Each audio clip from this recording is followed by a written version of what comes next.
Jabalia refugee camp फिर से बना इजरायली एयर स्ट्राइक का निशाना। इस बार 18 मासूमों ने गंवाई जान। नेतन्याहू ने खुद माना, आम नागरिकों को सुरक्षा देने में फेल हुआ इजराइल। अब 12,000 मासूमों की मौत का कौन भरेगा हर्जाना। जी हाँ दोस्तों, इजराइल हमास के बीच चल रहा युद्ध इस समय अपने चरम पर है और इस लड़ाई में मरने वाले लोगों की गिनती हर रोज सैकड़ों के हिसाब से बढ़ रही है। इजराइल की सेना ने इस युद्ध में अपनी पूरी ताकत झोंकी हुई है और शुरुआत से लेकर अभी तक जीत का पलड़ा भी उन्हीं की तरफ झुका हुआ है। बस दिक्कत की बात ये है कि इजराइल की इस जीत की कीमत गजा के मासूम लोगों को अपनी जान देकर चुकानी पड़ रही है। बड़े दुख के साथ कहना पड़ रहा है कि इस लड़ाई में अब तक गजा के तकरीबन 12,000 आम नागरिक अपनी जान गंवा चुके हैं और ये आंकड़ा अभी किसी भी तरह रुकने को तैयार नहीं है। अभी हाल ही में इजराइल की वायु सेना ने जबलिया रिफ्यूजी कैंप को निशाना बनाया है। उससे पहले उन्होंने जेनिन को अपना निशाना बनाया था और वायुसेना के अलावा जमीनी सेना ने भी अस्पतालों पर रेड मारकर अपना एक अलग तहलका मचाया हुआ है। हर रोज गजा के कई अस्पताल इन रेड्स का शिकार बनते हैं और कई सारे लोगों को जान से हाथ धोना पड़ता है। गजा में जुल्म इतना बढ़ चुका है कि अमेरिका से लेकर फ्रांस तक और यूएन से लेकर WHO तक दुनिया के अधिकांश देश और मानव हित में काम करने वाले संगठन इस युद्ध को रोकने और मासूमों पर हो रहे अत्याचार को बंद करने का अपील कर रहे हैं। यहाँ तक कि अब तो इजरायली पीएम बेंजामिन नेतन्याहू खुद ये स्वीकार कर चुके हैं कि गजा के आम लोगों को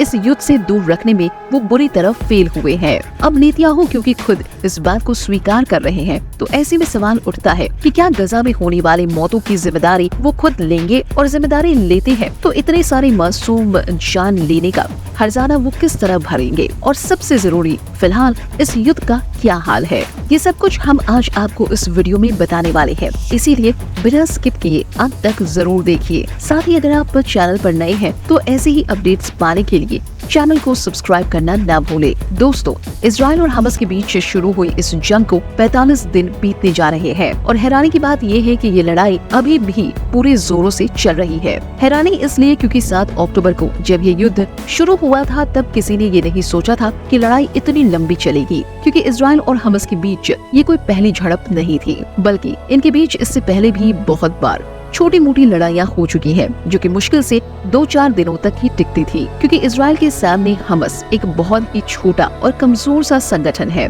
जबकि इजराइल की गिनती दुनिया के सबसे ताकतवर देशों में की जाती है। ऐसे में जब ये युद्ध शुरू हुआ था तो सबको ये लगा था कि इजराइल 48 घंटों के अंदर इस लड़ाई को खत्म कर देगा, जैसा कि वो हमेशा से दावा भी करता रहा है। लेकिन हैरानी की बात ये है कि 45 दिन बीतने पर भी ये लड़ाई अभी इसी तरह जारी है और अभी भी रोजाना मासूम लोग इसमें जान गंवा रहे हैं। ताज़ा अपडेट की बात करें तो हाल ही में इजराइल की वायु सेना ने जबलिया रिफ्यूजी कैंप को अपना निशाना बनाया है। जानकारी के लिए बता दें कि ये पहली बार नहीं है जब इजराइल ने इस रिफ्यूजी कैंप पर अपना निशाना साधा है, बल्कि जब से ये जंग शुरू हुआ है तभी से इजराइल की सेना ने इस रिफ्यूजी कैंप पर बम बरसाने शुरू किए हैं। असल में इस रिफ्यूजी कैंप के अंदर गजा के वो लोग रहते हैं जो जंग में अपने घरों के नष्ट हो जाने की वजह से बेघर हो चुके हैं, या फिर ऐसे लोग जिन्होंने अपनी सभी करीबी लोगों को खो दिया है और उनकी देखभाल करने के लिए कोई नहीं है। अब आपके मन में ये सवाल उठ रहा होगा, जो लोग पहले से ही इस युद्ध का शिकार बनकर अपना सब कुछ खो चुके हैं, इजराइल उन्हें अपना निशाना क्यों बना रहा है? इसके पीछे भी इजरायली सेना का अपना कारण है। दरअसल इजराइल की वायु सेना का कहना है कि उन्हें इंटेलिजेंस से ये खबर मिलती है कि फला जगह पर हमास के फाइटर छुपे हुए हैं और जानकारी मिलते ही हम उस लोकेशन पर बमबारी करना शुरू कर देते हैं। इजराइल की सेना को शक है कि जहां भी गजा के लोग कई समूह या ग्रुप बनाकर रह रहे हैं, हमास के फाइटर छिपने के लिए उन ग्रुपों में शामिल हो जाते हैं। इसीलिए पूरे गजा में जहां भी थोड़े बहुत लोग इकट्ठा हो रहे हैं, फिर चाहे वो मस्जिद हो, हॉस्पिटल हो या फिर रेफ्यूजी कैंप हो, वो लोकेशन इजरायली सेना का हॉट टारगेट बन जाता है। यही कारण है कि जबलिया रिफ्यूजी कैंप पर बार बार हमला किया जा रहा है। अब इजरायली सेना हमास के फाइटर्स को अपना निशाना बनाने के लिए हमले कर रही है, ये बात तो समझ आती है, लेकिन हमले में बेगुनाह लोगों की जान जाने की परवाह क्यों नहीं की जा रही, ये समझ से बाहर है। क्योंकि मान लेते हैं कि जबलिया रिफ्यूजी कैंप में वाकई हमास के फाइटर्स छुपे हुए थे, लेकिन उनके साथ सैकड़ों बेगुनाह लोग भी तो थे। अब अपने दुश्मनों को मिटाने के लिए इस तरह मासूमों का खून बहाना किसी भी तरह जस्टिफाई नहीं किया जा सकता। अभी हाल ही में इजराइल की वायुसेना ने इस रिफ्यूजी कैंप पर जो एयर स्ट्राइक की है उसमें 18 लोगों ने अपनी जान गंवा दी है और दर्जनों गंभीर रूप से घायल हो चुके हैं। इतना ही नहीं, दर्जनों लोगों के मलबे में दबे होने की संभावना भी जताई जा रही है। शुरुआती रिपोर्ट्स बता रही है कि मरने वाले सभी 18 लोग गजा के आम नागरिक हैं, जिनका हमास के साथ दूर दूर तक कोई कनेक्शन नहीं है। पिछले 45 दिनों में इसी तरह से मासूमों का खून बहाया जा रहा है और थोड़ा थोड़ा करके मरने वाले लोगों की गिनती 12,000 को छूने के आसपास है। मौजूदा हालात की बात करें तो जबलिया रिफ्यूजी कैंप से पहले इजराइल की जमीनी सेना ने उत्तरी वेस्ट बैंक इलाके में मौजूद जेनिन रिफ्यूजी कैंप को अपना निशाना बनाया था। इजराइल के इन सैनिकों ने अचानक इस कैंप पर रेड मारी और 47 लोगों को इस शक में गिरफ्तार कर लिया कि उनका हमास के साथ कोई कनेक्शन हो सकता है। साथ ही 5 लोगों को मौके पर ही मौत के घाट उतार दिया गया। अब इन लोगों को गिरफ्तार करके पूछताछ के लिए कहां ले जाया जाएगा, ये पूछताछ कितनी लंबी चलेगी और इनमें से कितने लोग जिंदा वापस लौट पाएंगे, इस पर अभी कुछ भी भरोसे के साथ नहीं कहा जा सकता। और सिर्फ रिफ्यूजी कैंप्स ही नहीं बल्कि पिछले कुछ हफ्तों में इजरायली रेड्स और हवाई हमलों का शिकार गजा के अस्पताल भी बने हैं। दरअसल रिफ्यूजी कैंप्स की तरह ही गजा के अस्पताल भी मुख्य रूप से इजराइल के निशाने पर रहे हैं। पहले आसमान से हमला करके इन अस्पतालों को नष्ट किया गया और उसके बाद रही सही कसर नीचे जमीनी सेना ने रेड्स मारकर पूरी कर दी। WHO के द्वारा जारी की गई रिपोर्ट के मुताबिक पूरी गजा पट्टी के 50% से ज्यादा हॉस्पिटल्स नष्ट हो चुके हैं और जो हॉस्पिटल अभी चल रहे हैं उनकी हालत भी बहुत ज्यादा खस्ता है। आधे से ज्यादा हॉस्पिटल में पूरी दवाइयां नहीं है। फ्लू खत्म होने की वजह से हॉस्पिटल के जरूरी इक्विपमेंट्स नहीं चल रहे क्योंकि जनरेटर बंद है और अब तो हॉस्पिटल में खाने और पीने की भी समस्या होने लगी है। डॉक्टर मरीजों को जमीन पर लिटाकर बिना एनेस्थीसिया दिए ही ऑपरेशन करने को मजबूर है और मेडिकल स्टाफ 20-20 घंटे ड्यूटी करके भी वर्कलोड को संभाल नहीं पा रहा।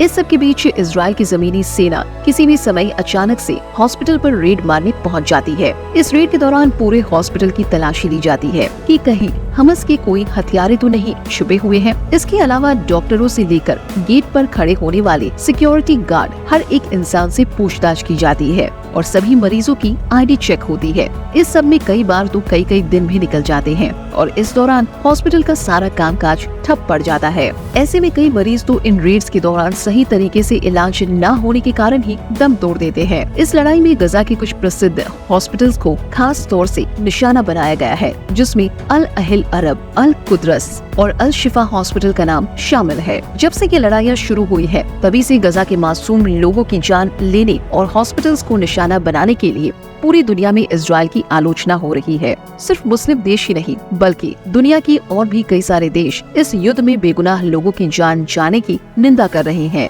पहले तो इजराइल इस तरह के आरोपों से पूरी तरह इनकार करता था। उनका कहना था कि उन्होंने सिर्फ हमास को अपना निशाना बनाया है और गजा के आम लोगों का इसमें कोई नुकसान नहीं हो रहा। लेकिन अब क्योंकि ह्यूमन राइट्स ग्रुप इसमें अपना दखल दे रहा है और उनकी तरफ से ये कहा गया है कि उनकी नजर पूरी तरह से इस युद्ध पर है, तो ऐसे में बेंजामिन नेतन्याहू ने खुद ये कबूल किया है कि इस लड़ाई में वो सिविलियंस की जान बचाने में नाकाम रहे हैं। दरअसल CBS न्यूज को दिए अपने इंटरव्यू में नेतन्याहू ने कहा है कि उनकी सेना गजा के बेगुनाह सिविलियंस को इस लड़ाई से दूर रखने में नाकाम रही है क्योंकि ये उन्हीं की जिम्मेदारी थी, यानी इनडायरेक्टली ही सही, लेकिन नेतन्याहू इस युद्ध में जान गंवाने वाले 12,000 लोगों की मौत की जिम्मेदारी खुद ले रहे हैं। पर क्या वो इस जिम्मेदारी के बोझ को संभाल सकते हैं? क्या ऐसा कोई भी रास्ता है जिससे इस युद्ध में हुए लोगों के नुकसान की भरपाई की जा सके? हमें लगता है कि नेतन्याहू ने इस बात को कबूल करने में काफी ज्यादा देर कर दी है। वैसे आप लोगों को इस बारे में क्या लगता है?